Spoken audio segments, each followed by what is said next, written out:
আসসালামু আলাইকুম। আজকে 31শে ডিসেম্বর। আর অল্প কয়েক ঘন্টা পরেই আমরা 25 সাল থেকে 26 সাল অতিক্রম করব। সবাইকে জানাচ্ছি শুভ নববর্ষ এবং স্বাগত জানাচ্ছি 2026 সালকে। 25 সালকে বিদায় জানাইতে আমরা বাধ্য, যদিও 25 সালকে আমি অনেক ভালোবাসি।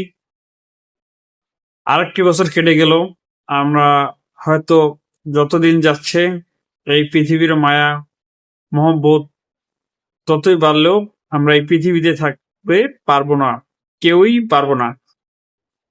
আজকে সাবেক প্রধানমন্ত্রী বেগম খালেদা জিয়ার জানাজা নামাজ হলো, মাটি হলো। আমরা সবাই সত্যের পথে চলবো এবং সুন্দর একটি বাংলাদেশ পুনর্গঠন করব, এই প্রত্যাশা সবার মাঝে। আবারও জানাচ্ছি শুভ ইংরেজি নববর্ষ 2026 সাল।